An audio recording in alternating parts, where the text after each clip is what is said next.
jumlah ormas pada tanggal 4 November mendatang. Panglima TNI Gatot Nurmantio menyatakan akan mengerahkan pasukannya untuk menjaga kebinekaan bangsa Indonesia.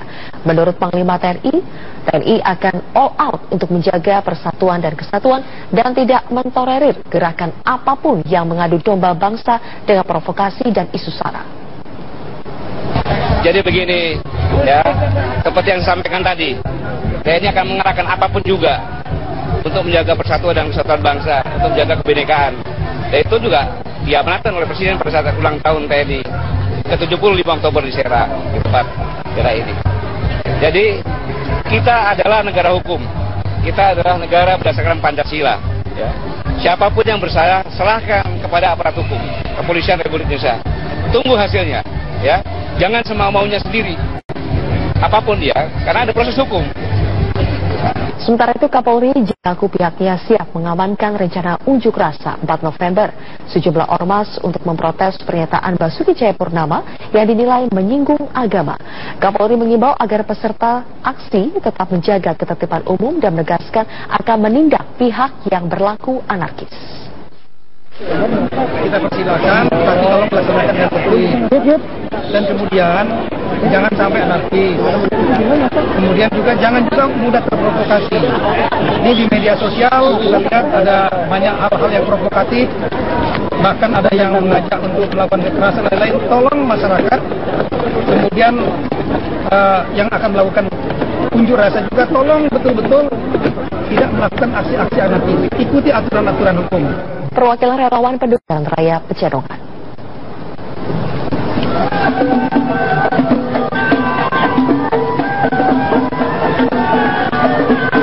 Kedatangan Jarod Saiful ke Festival Lebaran Betawi Pecenongan disambut dengan adat khas Betawi ondel-ondel. Acara Festival Lebaran Betawi ini diselenggarakan oleh Sahabat Jakarta dan Jarod merupakan salah satu pembina. Jarod membuka acara yang diawali dengan khitanan massal, diikuti puluhan anak kurang mampu di sekitar Pecenongan, Jakarta Pusat. Dalam kesempatan ini, Jarod juga menyapa pedagang binaan UMKM Jakarta Pusat. Menurut Jarod, kuliner Betawi di bawah UMKM dapat dipasarkan ke tempat yang lebih luas, sehingga dapat meningkatkan taraf hidup para pedagang.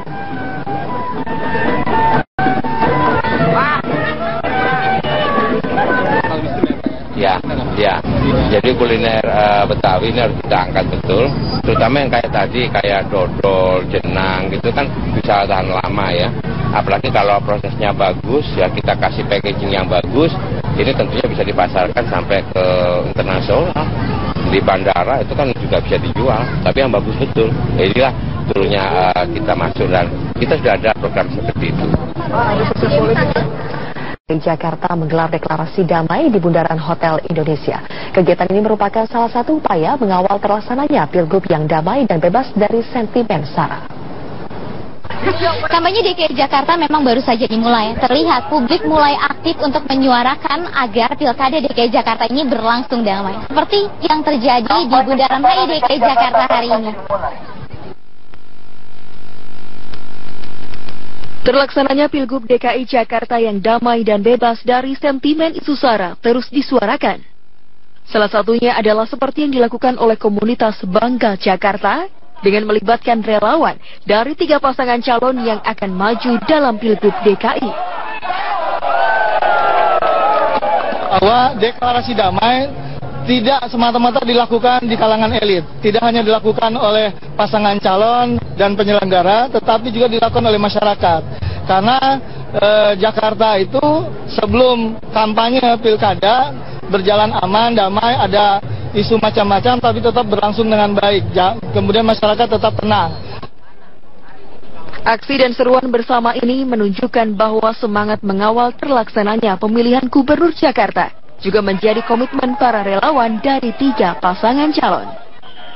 Ini adalah satu edukasi politik untuk warga Jakarta dan Indonesia khususnya bahwa apapun pilihan politik kita, ini tidak akan menafikan persatuan dan kesatuan.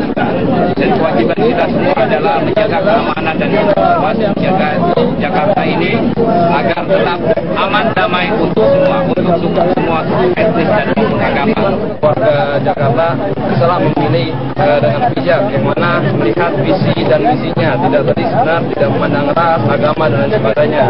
Akan terlaksana. Masyarakat di sini sangat toleran dan apa terkait dengan agama, apapun hasilnya, itu tidak akan terjadi apa-apa lah. Kegiatan yang dilakukan oleh gabungan relawan ini merupakan aksi kedua setelah sebelumnya aksi serupa digelar di KPUD DKI Jakarta. Kegiatan ini rencananya akan rutin digalakan hingga saat pemungutan suara pada Februari 2017 mendatang. Dari Jakarta, Livia Ramadanti, Ayudiana, Metro TV. Jawa Barat, Syaza memasuki hari ketiga banjir di sana. Bagaimana perkembangannya?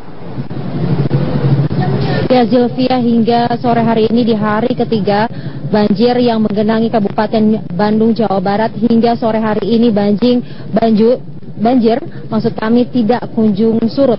Saya sekarang berada di Jalan Raya Dayakolot yang merupakan akses utama yang menghubungkan antara Kota Bandung dengan Kabupaten Bandung. Sejak Jumat malam atau 2 hari yang lalu, Jalan Raya Dayakolot ini lumpuh total karena direndam oleh banjir. Ketinggian banjir di Jalan Raya Dayakolot ini sekitar 50 hingga 80 cm. Karena ini merupakan akses utama, maka warga banyak yang memaksa kendaraannya yang roda 2 maupun roda 4 untuk menerjang banjir yang merendam Jalan Raya Dayakolot ini. 2 kecamatan lain yaitu Kecamatan Bale Endah dan juga Kecamatan Bojong Soang hingga sore hari ini juga masih direndam banjir dengan ketinggian yang cukup signifikan dan bervariasi, yaitu antara 80 cm hingga 2,5 meter.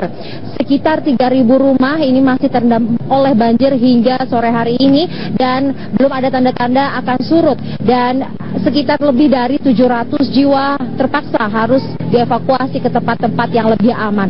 Memang sebagian warga ini sudah mengungsi di titik-titik yang telah disediakan oleh pemerintah maupun Badan Penanggulangan Bencana Daerah, namun sebagian lainnya ini juga masih memilih untuk bertahan di lantai 2 rumahnya karena mereka memilih untuk bertahan dengan alasan mereka berharap banjir ini akan cepat surut. Namun tadi kami sempat berbincang dengan warga pada saat kami meninjau banjir bahwa apabila hujan kembali turun malam nanti mereka akan memilih untuk mengungsi atau mengevakuasi ke tempat-tempat yang telah disediakan karena mereka khawatir ketinggian banjir akan kembali meningkat.